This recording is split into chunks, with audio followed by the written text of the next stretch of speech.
Skeletal muscle relaxants. Here are two definitions of skeletal muscle relaxants. First is skeletal muscle relaxants are the drugs that acts peripherally at neuromuscular junction or muscle fibers itself or centrally in the cerebrospinal axis to reduce muscle tone and or cause paralysis. This means जो skeletal muscle relaxants drugs है वो muscle tone है, स्पैस pen जो generate होता है कोई person में, उस चीज़ को रिड्यूस करने के लिए मसल रिलैक्सेंस ड्रग्स दिया जाता है. Next definition is a muscle relaxants is a drug that affects skeletal muscle function and decreases the muscle tone. It may be used to improve symptoms such as muscle spasm, pain and hyperreflexia. तो जो muscle relaxant drug है वो skeletal muscle functions के लिए help होता है.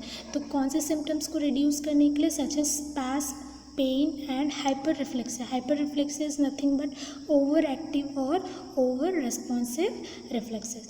तो skeletal muscle relaxants क्या है? ये जो ड्रग्स है पर्सन को इसलिए दिया जाता है ताकि जो उनका मसल फाइबर्स है या फिर स्केलेटल मसल है जो कि जिसके कारण पर्सन को मसल पेन होता है, उस चीज़ को रिड्यूस करने के लिए स्केलेटल मसल रिलैक्सेंस दिया जाता है. Here are some muscle relaxant drugs. Peripherally acting muscle relaxants, neuromuscular blocking agents. It is classified into two types: non-depolarizing or competitive blockers. Second is depolarizing blockers. So non-depolarizing blocker is further divided into long acting, intermediate acting and short acting.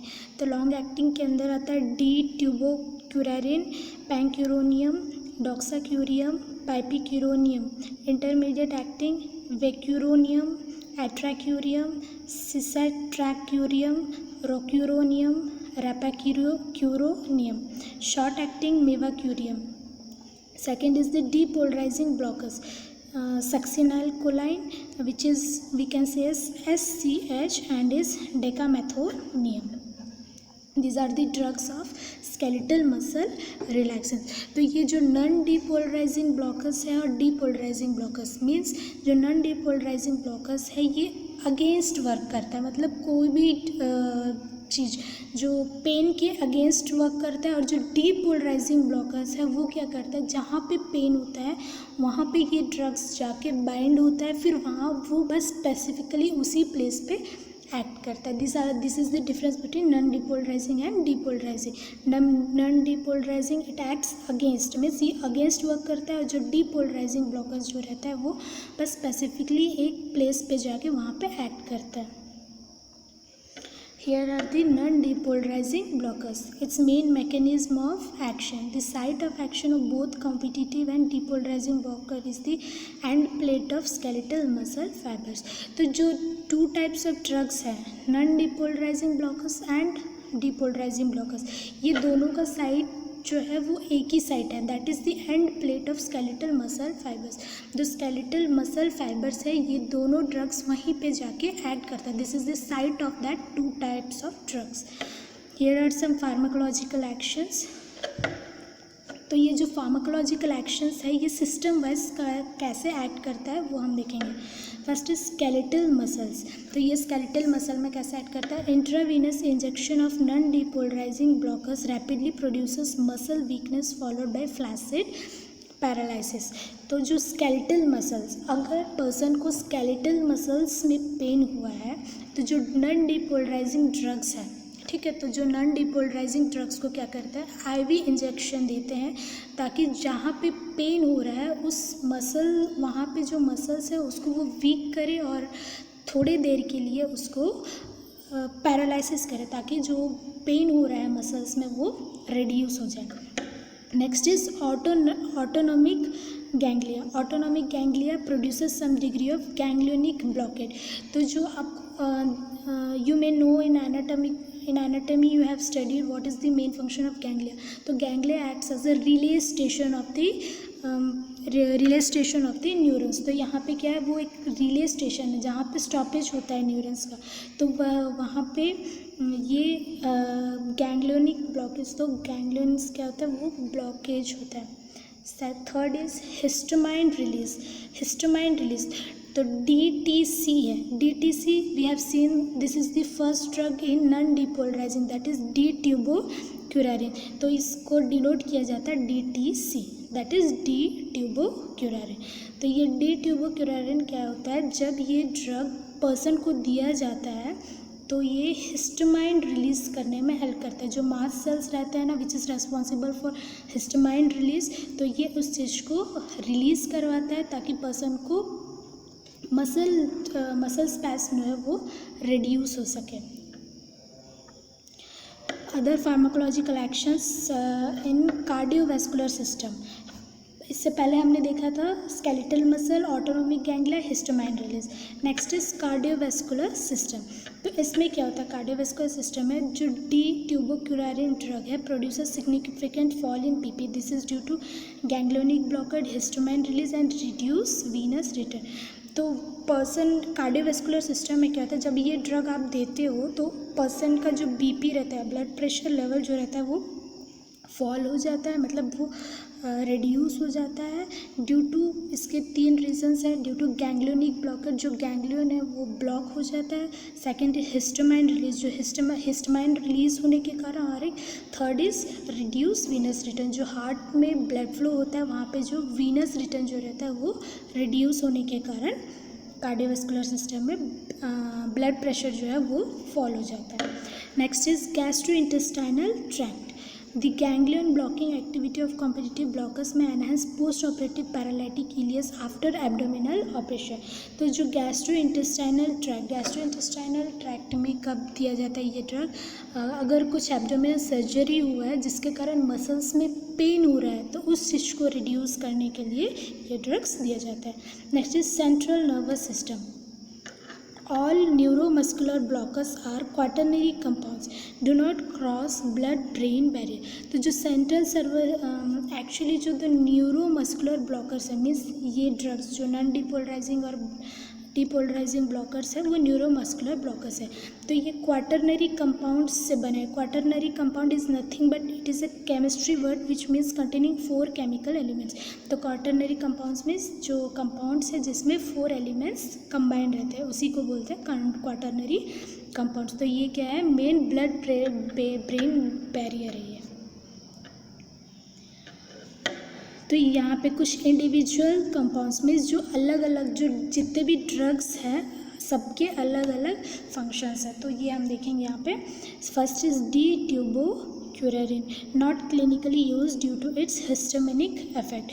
तो अभी ज़्यादा D-ट्यूबोक्यूरारिन drug जो है वो use में नहीं आता है क्योंकि due to its histamine release, ये ज़्यादा हिस्टामाइन रिलीज करवा देता है बॉडी में, इसीलिए इसका यूज़ अभी लिमिटेड है। Second is succinyl कोलाइन। Succinyl कोलाइन is the most commonly used muscle relaxant for passing tracheal tube. It induces rapid, complete and predictable paralysis with spontaneous recovery in 5 minutes. तो जो सक्सिनाइल कोलाइन कब दिया जाता है, अगर पर्सन को कोई भी प्रोसीजर्स करवाना है, जैसे ट्रैकियल ट्यूब इंसर्ट करना है, तो ट्रैकियल ट्यूब इंसर्ट करना है तो उसको उस टाइम पे पर्सन को पेन इंड्यूस हो सकता है। तो उस चीज़ को रिड्यूस करने के लिए टेम्पररी पैरालिसिस, ये जो सक्सिनाइल ड्रग है वो टेम्परेरीली उस एरिया को जहाँ पे ट्रैकियल ट्यूब इंसर्ट किया जाता है वहाँ उस एरिया को वो टेम्परेरीली पैरालाइज करता है। फिर आफ्टर 5 मिनट्स पर्सन जो है वो नॉर्मल स्टेज में आ सकता है। Second is occasionally succinylcholine choline used by continuous IV infusion for producing controlled muscle relaxations for longer time। तो जो सक्सिनाइल कोलाइन है, अगर पर्सन को ज़्यादा ही मसल पेन हो रहा है, स्केलेटल मसल पेन हो रहा है, तो उसको लॉन्ग ड्यूरेशन के लिए रखने के लिए जो सक्सिनाइल कोलाइन है वो IV infusion, slow IV infusion दिया जाता है ताकि वो लॉन्गर ड्यूरेशन के लिए एक्ट हो। It should be avoided in younger children unless absolutely necessary because risk of hyperkalemia and cardiac arrhythmia is high। तो ये जो यंगर चिल्ड्रंस में ये अवॉइड किया गया है unless it is very much necessary, क्योंकि अगर पर्सन को दिया गया तो इसमें क्या है, जो पोटेशियम लेवल जो रहता है वो हाई होने का चांसेस रहता है, इसीलिए यंगर चिल्ड्रंस में ये परमिटेड नहीं है। नेक्स्ट इज पैंक्यूरो नियम. It is a synthetic steroidal compound 5 times more potent and longer acting than THC. तो ये जो पैंकोरियनियम है वो डी ट्यूबोकुरानिन जो ड्रग है वो उससे 5 टाइम्स मोर एक्टिव वर्क करता है और ये लॉन्ग टर्म के लिए वर्क करता है. Because of longer duration of action needing reversal, its use is now restricted to prolonged operation, especially neurosurgery. तो ये लॉन्ग ड्यूरेशन के लिए एक्ट करने के कारण इस ड्रग्स को भी लिमिटेडली इसका यूज़ होता है.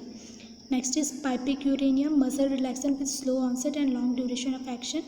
तो अभी जितने भी हम ड्रग्स पढ़ रहे हैं सबका एक ही एक्शन है, to reduce the muscle spasm and pain for a long duration. तो सेम वैसे ही पाइपिक्यूरेनियम भी जो है वो स्लो ऑनसेट मतलब मीन्स धीरे धीरे एक्ट करता है, लेकिन क्या है वो लॉन्गर ड्यूरेशन के लिए एक्ट करता है. Next is Vecuronium. It is a most commonly used muscle relaxant for routine surgery and intensive care units. तो जो रूटीन सर्जरीज होते हैं, नॉर्मल माइनर सर्जरीज वगैरह होते हैं, उस चीज़ में इसको यूज़ किया जाता है. Next is atracurium, 4 times less potent than pancuronium and shorter acting. जो इससे पहले हम देखे थे पैंक्यूरोनियम जो है वो थोड़े लॉन्ग ड्यूरेशन के लिए है और मोर पोटेंट है, वैसे ही अट्रेक्यूरियम जो है वो लेस पोटेंट है और वो शॉर्ट ड्यूरेशन के लिए एक्ट करते हैं. Next is rocuronium, muscle relaxant with a rapid onset and intermediate duration of action which can be used as a alternative to succinylcholine for tracheal intubation without the disadvantage of depolarizing block and cardiovascular drugs. तो जो रोक्यूरोनियम drug है वो सक्सिनाइलकोलाइन के replace में भी use हो सकता है. जब ट्रैकियल इंट्यूबेशन किया जाता है उस एरिया को पैरालाइज करने के लिए आप सक्सिनाइलकोलाइन के रिप्लेसमेंट में रोक्यूरोनियम ड्रग भी ले सकते हैं. Next is non-depolarizing blockers of individual compounds uses. Next is adjuvants to general anesthesia. Adjuvants का मतलब ये होता है कि these are the agents that are added to boost the immune response to produce antibodies. तो adjuvants means ये कुछ agents हैं जो कि general anesthesia में मिला के दिया जाता है ताकि अगर मसल पेन्स होता है या फिर कुछ भी मसल उस एरिया को पैरालाइज करना है या फिर उस एरिया को ज़्यादा वर्केबल में नहीं लेके आना है तो उस टाइम पे एडजुवेंट टू जनरल एनेस्थेशिया दिया जाता है. Adjuvant is nothing but these are the agents which are added to general anaesthesia. Next is assisted ventilation. Critically ill patient in intensive care units often need ventilatory support. तो जो ICU में patients critically ill patients रहते हैं उनको ventilatory support की need. Next is convulsions and trauma from electroconvulsive therapy can be avoided by the use of muscle relaxants without decreasing the therapeutic benefit. तो अगर कोई पर्सन्स को conversions और trauma हो रहा है तो उस कंडीशन में भी उनको मसल पेन होने का चांसेस रहता है, तो उस चीज़ को भी वो रिड्यूस कर सकते हैं. Here are other drugs. First is dantrolene.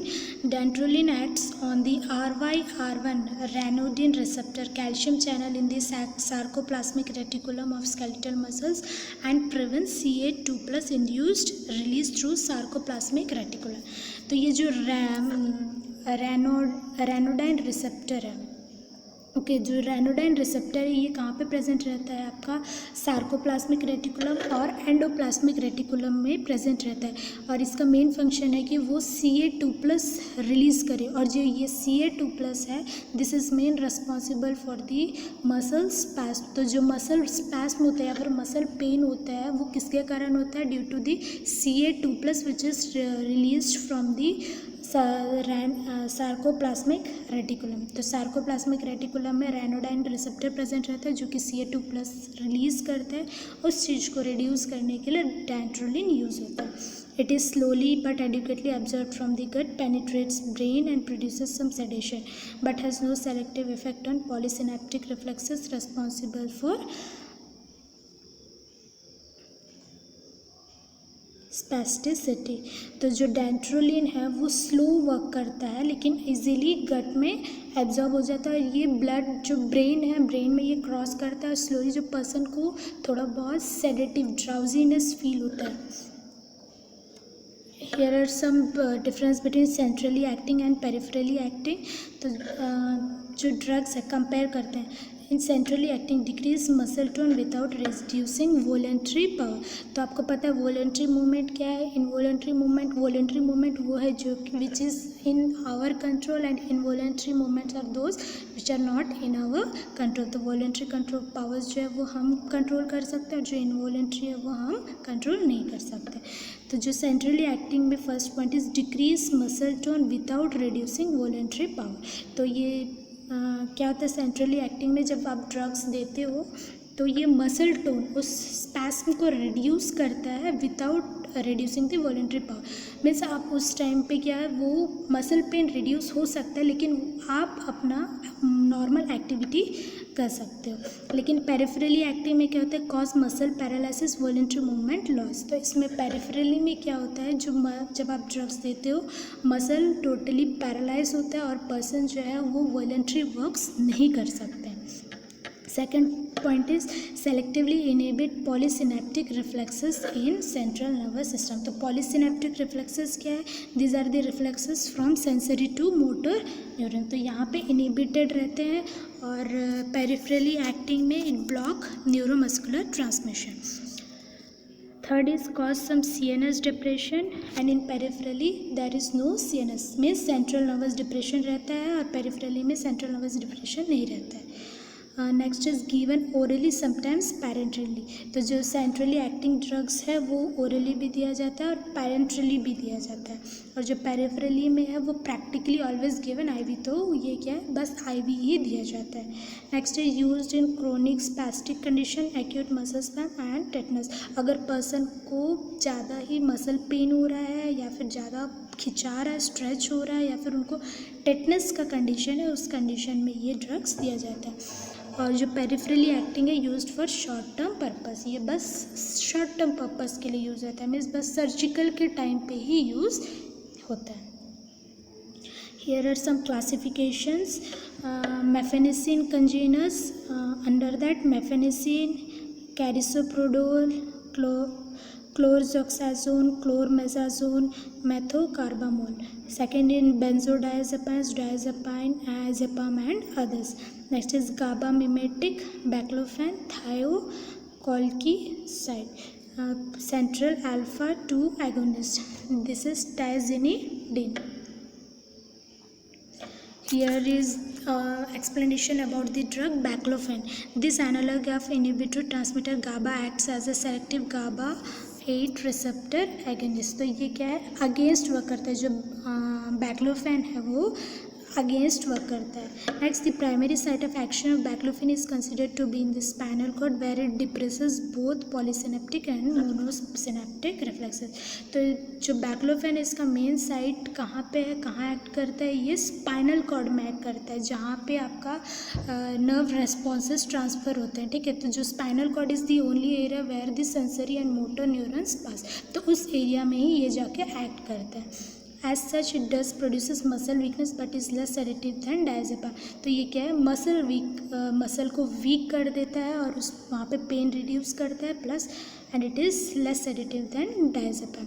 Next is baclofen is well absorbed orally and is primarily excreted unchanged in urine with a T-half of 3 to 4 hours. तो ये ओरली प्रॉपरली ये ओरली एब्जॉर्ब होता है और ये urine में excrete होता है और इसका T-half कितना है 3 to 4 hours. T-half means half of the starting dose.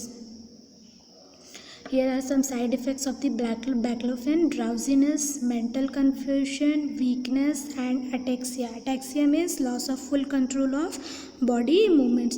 तो ये जो full जितना भी हम body movements पे कंट्रोल करते हैं अगर वो